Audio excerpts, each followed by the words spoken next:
अधिक हेयरफॉल हबार गोटे बड़ कारण है डैंड्रफ। आउ डैंड्रफ हबार कारण है environmental humidity, seasonal changes, emotional stress, ता सहित आपण स्काल्प को अधिक स्क्रैच करवा, ड्राई स्काल्प आम स्काल्पर किसी शैम्पू आउ हेयर स्प्रे प्रति थिबा एलर्जिक रिएक्शन। आउ डैंड्रफ को कमेवाई मुझे आपको 4टा होम रेमेडी कहबी जहाँ को ट्राए करी आपण डैंड्रफ को कमे पारे।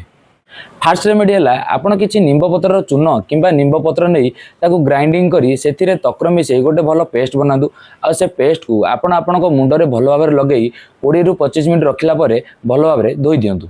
सेकेंड रेमेडी है आपड़ गोटे चामच किंबा 2 चामच मेथी नहीं गोटे ग्लास पानी रे ताकू भिजे राति सारा रखी दिंतु। आ सकाळू से मेथी को नहीं गोटे पेस्ट बनातु। आ से पेस्ट को आपण मुंडरे भल भाव लगे 20 ରୁ 25 मिनट रखला आपण मुंड को भल भाव धोई दिंतु। आउ थर्ड रेमेडी है आपड़ निंब चून किंबा निंब पत्र रिठा सिकाकाई नहीं गोटे भल काथ बनातु बा किसी पानी रे ताकू पकाई से पानी को भल भाव फुटातु। आ से पानी रे आपण चुट्टी बा स्काल्प को भल भाव धुंतु। फोर्थ रेमेडी है आपड़ 1 लीटर पानी नियंतु से गोटे ରୁ 2 चामच त्रिफल चून पकातु। आ से 1 ग्राम टंकण भस्म पकाई से पानी को भल भाव फुटातु। आ से पानी को छाणी से पानी रे आपण स्काल्प को भल भाव धुंतु।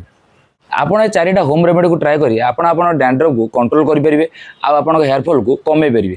जदि आपंकर हेवी डैंड्रफ आउ हेवी हेयरफॉल समस्या थाए आए आपड़ प्रॉपर आयुर्वेदिक मेडिसिन आउ ट्रीटमेंट जाना चाहते आउ आपण आम सहित ऑनलाइन कंसल्टेशन करने चाहते आपको डीएम करेंगे। जदि ये 4टा रेमेडी आपड़ कौन रेमेडी घरे ट्राए करने चाहते भिडियोटी को सांगे सांगे सेव कर नियंतु। आ जदि भिडियोटी भल लगी था लाइक करूँ, शेयर करूँ।